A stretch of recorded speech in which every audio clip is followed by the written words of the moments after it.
Students, મારું નામ ગુણવંત પટેલ અને આજે હું તમારા માટે સ્થિત વિદ્યુતશાસ્ત્રનો નેક્સ્ટ લેક્ચર લઈને આવ્યો છું, જેની અંદર આપણે સૌથી મહત્વનો ટોપિક વિદ્યુત ફ્લક્સ વિશે સમજીશું. બરાબર છે બાળકો? અચ્છા, જેઓએ મારું ચેનલ સબસ્ક્રાઇબ નથી કર્યું હજી સુધી, તેઓ મારું ચેનલ સબસ્ક્રાઇબ કરી દેશે, જેથી તમને મારા દરેક લેક્ચરનો નોટિફિકેશન મળતું રહેશે. બરાબર છે બાળકો? ચાલો તો સ્ટાર્ટ કરીશું. વિદ્યુત ફ્લક્સ. ફ્લક્સ એટલે કે કોઈ પૃષ્ઠમાંથી પૃષ્ઠને લંબ રૂપે પસાર થતી ક્ષેત્ર રેખાઓની સંખ્યા. હવે આ ક્ષેત્ર રેખાઓ વિદ્યુત ક્ષેત્રની પણ હોઈ શકે અથવા તો ચુંબકીય ક્ષેત્રની પણ હોઈ શકશે. બરાબર છે બાળકો? જો આપણે વિદ્યુત ફ્લક્સ વ્યાખ્યાયિત કરવું હોય તો આપણે એવું લખી શકીએ કે કોઈ પૃષ્ઠમાંથી તે પૃષ્ઠને લંબ રૂપે પસાર થતી વિદ્યુત ક્ષેત્ર રેખાઓની સંખ્યાને તે પૃષ્ઠ સાથે સંકળાયેલું વિદ્યુત ફ્લક્સ કહે છે. એકદમ સરળ છે. લખીશું આપણે કોઈ પૃષ્ઠમાંથી પૃષ્ઠને લંબ રૂપે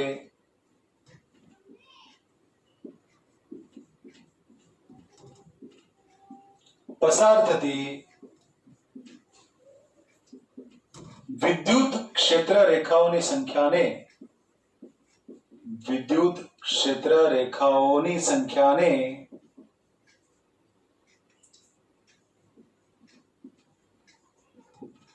તે પૃષ્ઠ સાથે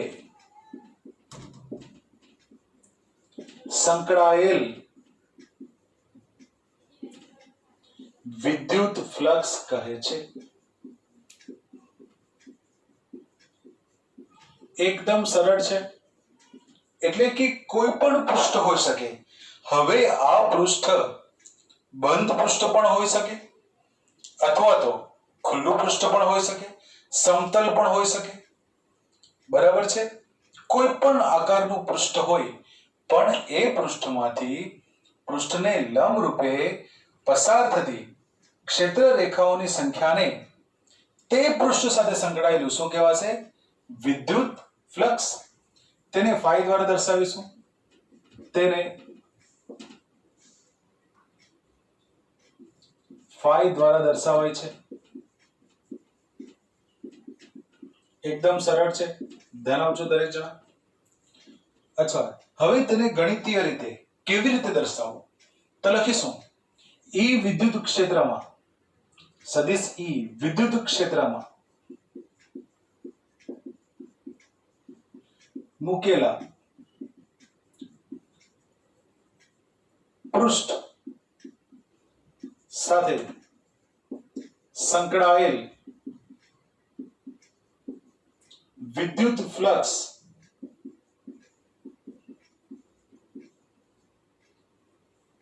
વિદ્યુત ક્ષેત્ર ઈ અને ક્ષેત્રફળ સદિશ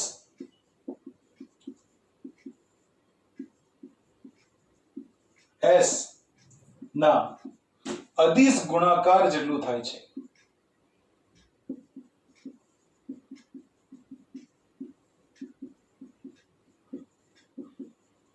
એટલે કે ફાઈ બરાબર થશે E ડોટ S. વિદ્યુત ક્ષેત્ર અને ક્ષેત્રફળ સદિશ જે પૃષ્ઠ હોય એનું ક્ષેત્રફળ સદિશના અદિશ ગુણાકાર જેટલું થશે. અને જો અદિશ ગુણાકાર હોય તો આપણે એને cos વડે દર્શાવી શકીએ છીએ, જ્યાં થીટા બરાબર થશે સદિશ E અને S વચ્ચેનો કોણ. હવે આ પરિસ્થિતિ કેવી હોઈ શકે? તો આવી રીતે કોઈ વિદ્યુત ક્ષેત્રની અંદર જ્યારે કોઈ પૃષ્ઠ મૂકવામાં આવે ત્યારે આ પૃષ્ઠનું ક્ષેત્રફળ સદિશ એ પૃષ્ઠને લંબ અને એમાંથી બહાર આવતી દિશામાં હશે. આ ક્ષેત્રફળ સદિશ છે, આ વિદ્યુત ક્ષેત્ર છે. વિદ્યુત ક્ષેત્ર, આ વિદ્યુત ક્ષેત્ર રેખાઓ એ વિદ્યુત ક્ષેત્ર અને આ ક્ષેત્રફળ સદિશ બંને વચ્ચેનો ખૂણો છે થીટા.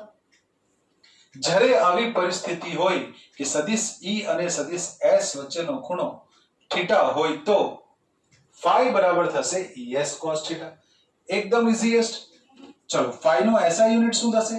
phi નો SI એકમ થશે, આપણે જાણીએ છીએ E એટલે વિદ્યુત ક્ષેત્ર. વિદ્યુત ક્ષેત્ર માટે ન્યૂટન પર કુલમ અને S એટલે ક્ષેત્રફળ. ક્ષેત્રફળ માટે થશે મીટર સ્ક્વેર. એટલે આપણે લખીશું ન્યૂટન મીટર સ્ક્વેર પર કુલમ. આવી રીતે એનો SI યુનિટ થશે. હવે એનું પારિમાણિક સૂત્ર શું થશે? તો phi નું પારિમાણિક સૂત્ર એકદમ સરળ છે. દરેક જણા ધ્યાન આપજો. phi નું પારિમાણિક સૂત્ર થશે, આપણે મેળવી શકીએ કે ન્યૂટન એટલે m1 l1 t-2, કુલમ એટલે a1 t1 નો -1 ઘાત અને મીટર સ્ક્વેર એટલે l2. જો એનું સાદુરૂપ આપી દઈશું તો થશે phi નું પારિમાણિક સૂત્ર m1 l થશે 3. કેવી રીતે? તો 1 + 2 એટલે 3. t ના ઘાત થશે -2 અને 1 * -1 -1 -2 -1 -3 અને a નો ઘાત થશે -1. આવી રીતે આપણે એકમ અને પારિમાણિક સૂત્ર જાતે પણ મેળવી શકીએ છીએ. બરાબર છે બાળકો? તો આ ફ્લક્સ નું એક પ્રસ્તાવના છે, ઇન્ટ્રોડક્શન છે. આ કોપી કરી દો, વિડિયો પોઝ કરીને તમે. હવે આપણે વિદ્યુત ફ્લક્સના ખાસ કિસ્સાઓને ચર્ચા કરીશું. આપણે જાણીએ છીએ કે ફ્લક્સ phi બરાબર છે ES cos થીટા. E મતલબ વિદ્યુત ક્ષેત્ર, S મતલબ પૃષ્ઠનું ક્ષેત્રફળ અને થીટા એ E અને S વચ્ચેનો ખૂણો. તો હવે આપણે કેટલાક કિસ્સાઓની વાતો કરીશું. પહેલો કિસ્સો ફાસ્ટ, એકદમ ઈઝી છે. દરેક જણા ધ્યાન આપજો. જો E અને S પરસ્પર સમાંતર હોય, આવી પરિસ્થિતિ જ્યારે જોવા મળે ત્યારે બંને વચ્ચેનો ખૂણો 0 થશે, કારણ કે બંને એક જ દિશામાં છે. જો બંને એક જ દિશામાં હોય તો બંને વચ્ચેનો ખૂણો 0 લઈ શકાય છે. આવી પરિસ્થિતિ કંઈક આ રીતે આકૃતિ દ્વારા સમજી શકે. આ છે વિદ્યુત ક્ષેત્ર અને એ વિદ્યુત ક્ષેત્ર જો પૃષ્ઠને લંબ હોય, આ પૃષ્ઠ છે, પૃષ્ઠને લંબ વિદ્યુત ક્ષેત્ર છે. અને આપણે જાણીએ છીએ કે ક્ષેત્રફળ સદિશ પણ હંમેશા પૃષ્ઠને લંબ દિશામાં હોય છે. તેથી જ તો E અને S બંને સમાન દિશામાં થઈ ગયા. સમજમાં આવે છે? એટલે આપણે એવું કહી શકીએ કે જ્યારે પૃષ્ઠને વિદ્યુત ક્ષેત્ર લંબ હશે એટલે કે તેના ક્ષેત્રફળની દિશામાં હશે ત્યારે E અને S સમાંતર હોય અને θ બરાબર 0 થશે. જો θ બરાબર 0 તો ફ્લક્સની કિંમત એકદમ સરળ છે.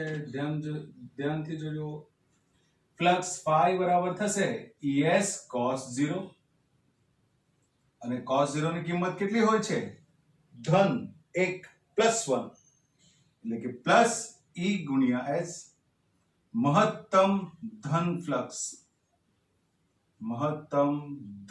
ફ્લક્સ કહી શકાય. એકદમ સરળ છે. ચાલો બીજો કિસ્સો જોઈએ. આવી પરિસ્થિતિમાં આપણે એવું કહી શકીશું કે વધારેમાં વધારે વિદ્યુત ક્ષેત્ર રેખાઓ તે પૃષ્ઠમાંથી પસાર થતી હોવી જોઈએ. ત્યારે જ તો આ મહત્તમ ધન ફ્લક્સ પોસિબલ છે. બીજો કિસ્સો જોઈએ. જો E અને S પરસ્પર લંબ તો θ બરાબર 90 ડિગ્રી થશે. લંબ એટલે બંને વચ્ચેનો ખૂણો 90 ડિગ્રી થશે. સામાન્ય રીતે આવી પરિસ્થિતિ ત્યારે જ જોવા મળે જ્યારે વિદ્યુત ક્ષેત્ર સદિશ એ પૃષ્ઠને સમાંતર હોય. જો પૃષ્ઠને સમાંતર હોય તો આપણે જોઈ શકીએ હંમેશા પૃષ્ઠનો ક્ષેત્રફળ સદિશ, કોઈ પણ પૃષ્ઠનો ક્ષેત્રફળ સદિશ એ હંમેશા પૃષ્ઠને લંબ દિશામાં હોય છે. આ પૃષ્ઠનો ક્ષેત્રફળ સદિશ a ને લંબ દિશામાં હશે. બરાબર, જોઈ શકીએ આપણે E અને S પરસ્પર લંબ થઈ ગયા. તેથી જ તો બંને વચ્ચેનો ખૂણો 90 થશે. માટે ફ્લક્સ એકદમ સરળ છે. ફ્લક્સ phi બરાબર લખી શકીએ ES cos 90 અને cos 90 બરાબર શું થશે? 0. આવા સમયે આપણે એવું કહી શકીએ જે પૃષ્ઠ છે એ પૃષ્ઠની ઉપર અને નીચેથી આજુબાજુથી ક્ષેત્ર રેખાઓ પસાર થઈ જાય છે. કોઈ પણ ક્ષેત્ર રેખાઓ આ પૃષ્ઠમાંથી પસાર થતી નથી. તેથી જ તો ફ્લક્સ 0 થઈ ગયું. નેક્સ્ટ કિસ્સો જોઈએ. એટલે આવા કિસ્સાઓ ખાસ તમારે યાદ રાખવાના છે. કેટલીક વાર દાખલાઓમાં ઉપયોગમાં લઈ શકાય છે.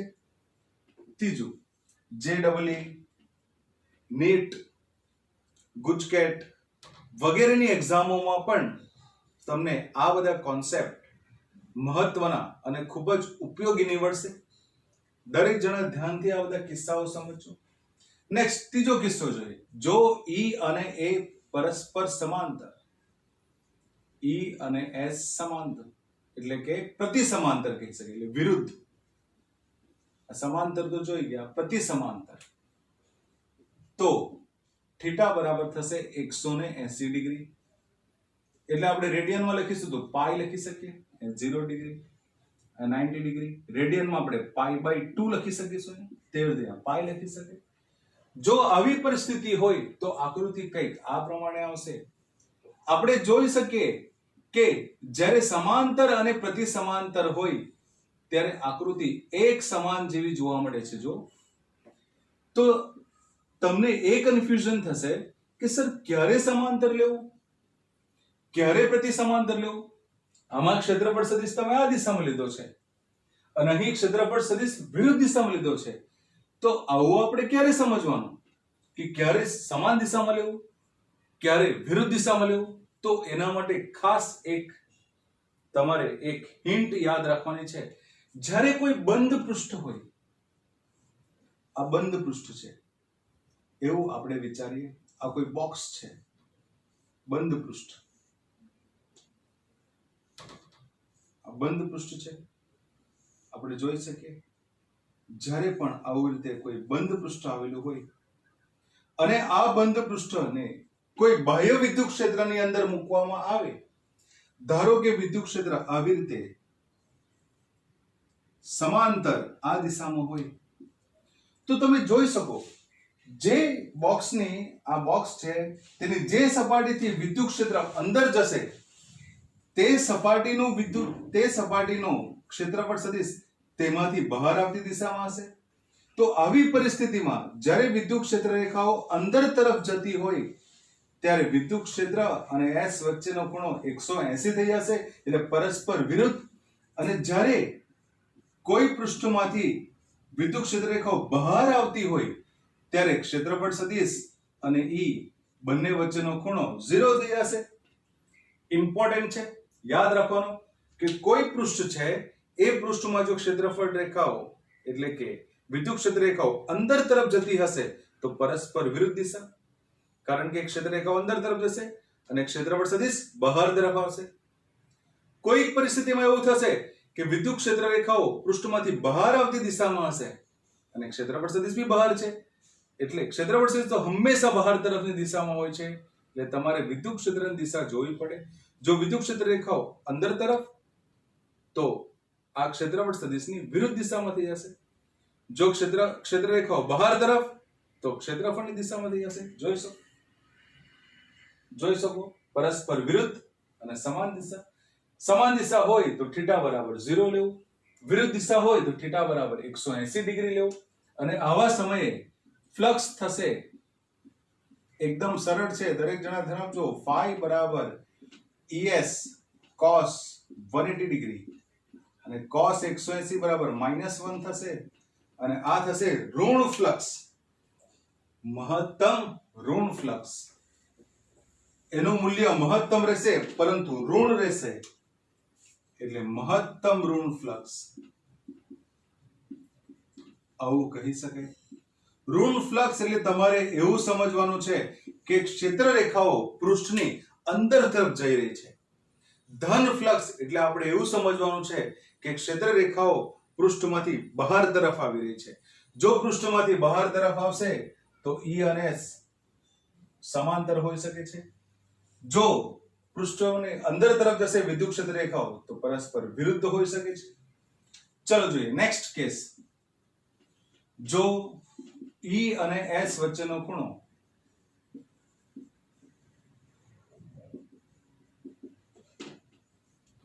થીટા હોય તો જો E અને S વચ્ચેનો ખૂણો થીટા હોય ત્યારે આ વિદ્યુત ક્ષેત્ર છે, આ કોઈ પૃષ્ઠ મૂકીશું, આ ક્ષેત્રફળ સદિશ થઈ ગયું. વિદ્યુત ક્ષેત્ર અને ક્ષેત્રફળ સદિશ વચ્ચેનો ખૂણો થીટા છે. આવા સમયે આપણે કહી શકીએ ફ્લક્સ ફાઈ બરાબર થશે ES cos થીટા. લખી શકીએ જો 0 less or equal than theta is less than 90 degree, જો ખૂણો 90 થી ઓછો હોય, 0 થી શરૂઆત કરીને 90 થી ઓછો હશે તો તેવા સમયે આપણે જાણીએ છીએ cos થીટા હંમેશા પ્રથમ ચરણમાં ધન હોય છે એટલે ગ્રેટર ધેન 0 ધન, અને તેથી ફ્લક્સ પણ ધન બને છે. યાદ રાખવું ધન ફ્લક્સ માટેની શરત થઈ ગઈ 0 is less or equal than theta is less than 90. જો ખૂણો 90 થી વધારે પરંતુ 180 અથવા એના કરતા ઓછો તો cos થીટા ઋણ. જો cos થીટા ઋણ હોય તો આપણે જાણીએ છીએ ફ્લક્સ પણ ઋણ થઈ જશે. તેથી phi is less than 0. બંને કિસ્સાઓમાં આપણે જોઈ શકીએ કે આ કિસ્સામાં વિદ્યુત ક્ષેત્ર રેખાઓ પૃષ્ઠમાંથી બહાર આવતી દિશામાં હશે, આ કિસ્સામાં પૃષ્ઠમાં અંદર તરફ જતી દિશામાં હશે. તેથી ધન ફ્લક્સ અને ઋણ ફ્લક્સ બંનેની શરતો યાદ રાખવું છે.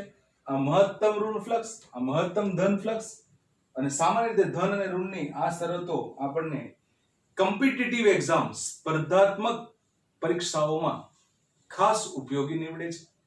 દરેક જણા વ્યવસ્થિત સમજી લો. આ લખી દો, હજી 1-2 પોઈન્ટ આવશે એમાં. બરાબર છે બાળકો? ઓકે, નેક્સ્ટ હવે કિસ્સો જોઈશું પાંચમો કિસ્સો કંઈક એવી રીતે હશે. બંધ પૃષ્ઠ સાથે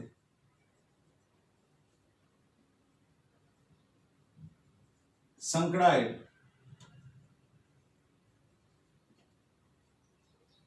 ફ્લક્સ. જ્યારે કોઈ બંધ પૃષ્ઠ સાથે ફ્લક્સ સંકળાયેલું હોય તેના માટે અલગ અલગ કિસ્સાઓ હોઈ શકે છે. ધારો કે નિયમિત અથવા તો આપણે એવી રીતે કહી શકાય આ કોઈ બંધ પૃષ્ઠમાં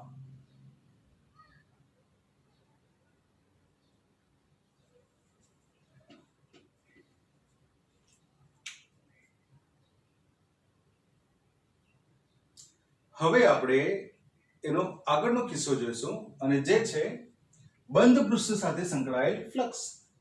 જ્યારે કોઈ બંધ પૃષ્ઠને બાહ્ય વિદ્યુત ક્ષેત્રમાં મૂકવામાં આવશે તે દરમિયાન જો બાહ્ય વિદ્યુત ક્ષેત્ર નિયમિત હોય અથવા તો અનિયમિત હોય, આ નિયમિત અથવા તો અનિયમિત લઈ લઈએ. જ્યારે નિયમિત હશે અથવા તો અનિયમિત હશે અને તેવા સમયે જો બાહ્ય વિદ્યુત ક્ષેત્રની અંદર બંધ પૃષ્ઠ મૂકવામાં આવે, આ કોઈ બંધ પૃષ્ઠ આપણે ધારી લેશું. પૃષ્ઠ એટલે સપાટી, બરાબર છે? કોઈ બંધ પૃષ્ઠ આપણે ધારી લઈએ તો બંધ પૃષ્ઠ સાથે સંકળાયેલ ફ્લક્સ માટે જો નિયમિત હોય કે અનિયમિત હોય, જેટલી ક્ષેત્ર રેખાઓ અંદર દાખલ થશે એટલી ક્ષેત્ર રેખાઓ બહાર આવશે. અંદર દાખલ થતી વિદ્યુત ક્ષેત્ર રેખાઓ માટે ઋણ ફ્લક્સ રહેશે. જેટલી ક્ષેત્ર રેખાઓ બહાર આવશે એ બહાર આવતી વિદ્યુત ક્ષેત્ર રેખાઓ માટે ધન ફ્લક્સ રહેશે. અહીંયા પણ એવી રીતે રહેશે. બંને કિસ્સાઓમાં એક સરખું જ જોવા મળશે. જેટલી ક્ષેત્ર રેખાઓ અંદર દાખલ થશે એટલી જ ક્ષેત્ર રેખાઓ બહાર આવશે. જો આવી પરિસ્થિતિ હોય તો તે સમયે કુલ ફ્લક્સ જોઈ શકીએ આપણે, કુલ ફ્લક્સ phi બરાબર થઈ જશે -phi plus phi is equals to what 0. અહીંયા નેટ ટોટલ ફ્લક્સ, કુલ ફ્લક્સ શૂન્ય થશે. એટલે એવું નથી કહી શકાતું કે બધી જ વાર બંધ પૃષ્ઠ સાથે સંકળાયેલ ફ્લક્સ શૂન્ય જ હોઈ શકે. આ તો કોઈક એવો કિસ્સો છે કે જેની અંદર પૃષ્ઠની અંદર દાખલ થતી ક્ષેત્રરેખા અને પૃષ્ઠમાંથી બહાર આવતી ક્ષેત્રરેખાઓ એક સમાન છે. જ્યારે કોઈ બંધ પૃષ્ઠમાં આ પ્રકારની પરિસ્થિતિ જોવા મળશે તો આપણે એનું કુલ ફ્લક્સ શૂન્ય લઈ શકીએ છીએ. હવે કેટલીક પરિસ્થિતિ તો એવી પણ આવી શકે કે જેની અંદર પૃષ્ઠમાંથી ફક્ત ક્ષેત્રરેખાઓ બહાર આવતી દિશામાં હશે. કારણ કે આપણે જાણીએ છીએ કે સ્થિત વિદ્યુત શાસ્ત્રમાં એનો એકાકી ધ્રુવ શક્ય છે. એકાકી ધ્રુવ એટલે કોઈ એક ધ્રુવ, ધન ધ્રુવ શક્ય છે. કારણ કે ધન વિદ્યુત ભારને આપણે અલગ સ્વતંત્ર રીતે મૂકી શકીએ છીએ, ઋણ વિદ્યુત ભારને પણ આપણે સ્વતંત્ર રીતે મૂકી શકીએ છીએ. એટલે ધન ધ્રુવ અને ઋણ ધ્રુવ બંનેને આપણે એકબીજાથી જુદા કરી શકીએ છીએ. જો એવી પરિસ્થિતિ હોય તો આ પ્રકારની પરિસ્થિતિ જોવા મળશે. જો કોઈ બંધ પૃષ્ઠ સાથે ધન વિદ્યુત ભાર ઘેરાયેલો હોય તો ધન વિદ્યુત ભારમાંથી ક્ષેત્ર રેખાઓ હંમેશા બહાર આવતી દિશામાં હોય છે. જો આ પ્રકારની પરિસ્થિતિ જોવા મળે તો પૃષ્ઠનું ક્ષેત્રફળ સદિશ પણ બહાર આવતી દિશામાં, વિદ્યુત ક્ષેત્ર પણ બહાર આવતી દિશામાં. જો બંને સમાન દિશામાં હોય તો બંને વચ્ચેનો ખૂણો શૂન્ય હોઈ શકે છે. અને આવી પરિસ્થિતિમાં ફ્લક્સ હંમેશા ધન ગ્રેટર ધેન 0 એટલે કે ધન મળશે. બીજી કોઈ પરિસ્થિતિ આવી પણ હોઈ શકે કે કોઈ બંધ પૃષ્ઠ દ્વારા ઋણ વિદ્યુત ભાર ઘેરાયેલો હોય તો આવા સમયે આપણે જોઈ શકીએ કે ક્ષેત્ર રેખાઓ પૃષ્ઠની અંદર તરફ જતી દિશામાં હોય છે. જો ક્ષેત્ર રેખાઓ પૃષ્ઠની અંદર તરફ જતી દિશામાં હોય તો વિદ્યુત ક્ષેત્ર અંદર તરફ અને ક્ષેત્રફળ સદિશ બહાર તરફ રહેશે. એટલે કે બંને પરસ્પર વિરુદ્ધ દિશામાં હોઈ શકે અને આવી પરિસ્થિતિમાં ફ્લક્સ ઇઝ લેસ ધેન 0 એટલે કે ઋણ ફ્લક્સ શક્ય છે. દરેક જણાએ ધ્યાનથી જોવું પડશે. બરાબર છે બાળકો? એટલે તમે આવી રીતે નક્કી કરી શકશો કે કોઈ બંધ પૃષ્ઠ માટે જો ફ્લક્સ ધન તો આપણે એવું સમજવાનું કે એના અંદર કોઈ ધન વિદ્યુત ભાર ઘેરાયેલો છે. બરાબર? જો એનું ફ્લક્સ ઋણ તો આપણે એવું સમજવાનું કે એની અંદર કોઈ ઋણ વિદ્યુત ભાર ઘેરાયેલો છે. એનાથી ઉલટું આપણે એવું પણ સમજી શકીએ જો કોઈ પૃષ્ઠ વડે ઘેરાયેલો વિદ્યુત ભાર ધન હોય તો ફ્લક્સ ધન મળશે. જો કોઈ બંધ પૃષ્ઠ વડે ઘેરાયેલો વિદ્યુત ભાર ઋણ હશે તો ફ્લક્સ ઋણ મળશે. આવી રીતે આપણે ઘણી બધી બાબતો નક્કી કરી શકીએ છીએ. આના પછી નેક્સ્ટ આપણે બંધ પૃષ્ઠ સાથેનું જોયું છે. હવે માની લો કે કોઈ બંધ પૃષ્ઠમાં વિદ્યુત ડાયપોલ સમાયેલો હોય, એટલે આવી પરિસ્થિતિ હોય. આ બંધ પૃષ્ઠના જ આપણે અલગ અલગ કિસ્સાઓ જોઈ રહ્યા છે. જો બંધ પૃષ્ઠને કોઈ નિયમિત અથવા અનિયમિત વિદ્યુત ક્ષેત્રમાં મૂકવામાં આવે તો કુલ ફ્લક્સ 0 થશે. જો ધન વિદ્યુત ભાર એને ઘેરાયેલો હશે તો ધન ફ્લક્સ, ઋણ વિદ્યુત ભાર ઘેરાયેલો હશે તો ઋણ ફ્લક્સ. અને જો ડાયપોલ હશે આવી રીતે પ્લસ અને માઇનસ બંને વિદ્યુત ભાર અંદર આવેલા હોય તો તેવા સમયે જેટલી ક્ષેત્ર રેખાઓ બહાર તરફ આવશે તેટલી જ ક્ષેત્ર રેખાઓ અંદર તરફ ઘેરાયેલી હોય છે અથવા અંદર તરફ જતી દિશામાં હશે. એટલે કે એના દ્વારા કુલ ફ્લક્સ phi પણ શું થશે? શૂન્ય. એટલે કે કોઈ બંધ પૃષ્ઠ દ્વારા ઘેરાયેલો કોઈ બંધ પૃષ્ઠ દ્વારા જો વિદ્યુત ડાયપોલ ઘેરાયેલું હશે તો પણ તેનું પરિણામી ફ્લક્સ શૂન્ય જ થાય છે. આ બંધ પૃષ્ઠ માટેના ખાસ કિસ્સા માટે એક ગૌસનો નિયમ અસ્તિત્વમાં આવ્યો છે. ગોસ નામના ભૌતિક શાસ્ત્રીએ એક ખાસ બંધ પૃષ્ઠ માટેના ફ્લક્સ માટેનો નિયમ તારવ્યો છે, જે આપણે હવે આના પછીનો નેક્સ્ટ ટોપિકમાં જોવાના છે. હવે નેક્સ્ટ કિસ્સો જોઈશું, પાંચમા પછી છઠ્ઠો. અનિયમિત વિદ્યુત ક્ષેત્રમાં મૂકેલા પૃષ્ઠ સાથે સંકળાયેલ ફ્લક્સ. અનિયમિત વિદ્યુત ક્ષેત્ર માં મૂકેલ પૃષ્ઠ સાથે સંકળાયેલ ફ્લક્સ. આવા કિસ્સામાં જે કોઈ પૃષ્ઠ હોય એ પૃષ્ઠને નાના નાના સૂક્ષ્મ ખંડોમાં વિભાગેલો કલ્પીશું.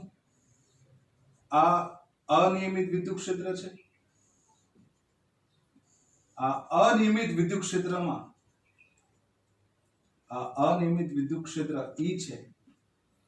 એની અંદર કોઈ પૃષ્ઠ મૂકવામાં આવે તો તેવા સમયે આ પૃષ્ઠને નાના નાના સૂક્ષ્મ ખંડોમાં વિભાગેલો કલ્પીશું. એક નાના પૃષ્ઠનું આપણે જોઈ શકીએ, એક નાના પૃષ્ઠનું ક્ષેત્રફળ સદિશ આવી રીતે બહાર આવતી દિશામાં હશે. ds બંને વચ્ચેનો ખૂણો થીટા લઈ લેશું. જો આવી પરિસ્થિતિ હોય તો એક નાના ખંડ સાથે સંકળાયેલું ફ્લક્સ, સૌથી પહેલા તો આપણે આ પૃષ્ઠને નાના નાના સૂક્ષ્મ ખંડોમાં વિભાગેલું છે. એક નાના ખંડ સાથે સંકળાયેલું ફ્લક્સ મેળવીશું અને પછી બધા જ નાના નાના ફ્લક્સ સાથે જે સંકળાયેલું ફ્લક્સ હશે એનો સરવાળો કરી દઈશું. અને આપણે જાણીએ છીએ જ્યારે આવા નાના સૂક્ષ્મ ખંડોમાં વિભાજિત કરેલું હોય ત્યારે પરિણામી રાશિ મેળવવા માટે જે સરવાળો કરવામાં આવે છે એ સંકલનમાં રૂપાંતર પામે છે.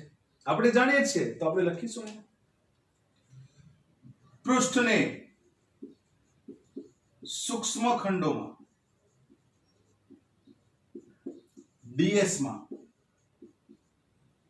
વિભાગેલ છે. એક ખંડ સાથે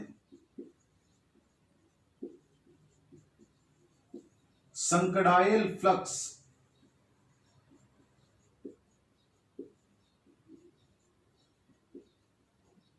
d5 બરાબર E dot ds, E ds cos theta માટે પરિણામી ફ્લક્સ એકદમ સરળ છે. phi બરાબર થશે પૃષ્ઠ સંકલન, કારણ કે આપણે પૃષ્ઠને વિભાગેલું છે. પૃષ્ઠ સંકલન દરેક સૂક્ષ્મ ખંડોનો સરવાળો કરવાનો છે. પૃષ્ઠને આપણે નાના નાના સૂક્ષ્મ ખંડોમાં વિભાગેલું છે માટે પૃષ્ઠ સંકલન લેવું પડશે. પૃષ્ઠ સંકલન E ડોટ ds. આ જે સૂત્ર છે એ સૂત્ર નિયમિત અને અનિયમિત બંને પૃષ્ઠ માટે આપણે લાગુ પાડી શકીએ છીએ. બરાબર છે બાળકો? એટલે એકદમ સરળ છે. આ આપણનું એક ખાસ મહત્વનું સૂત્ર આવી ગયું છે. કોઈ પણ પૃષ્ઠ સાથે સંકળાયેલ ફ્લક્સ મેળવવા માટે આપણે આ સૂત્રનો ઉપયોગ કરી શકીએ છીએ. બરાબર છે બાળકો? તો આ તમે કોપી કરી લો.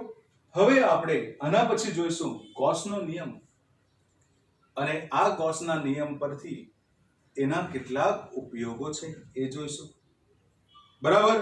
દરેક જણા આ કોપી કરી લો. વિડિયો પોઝ કરીને તમે કોપી કરી શકો છો.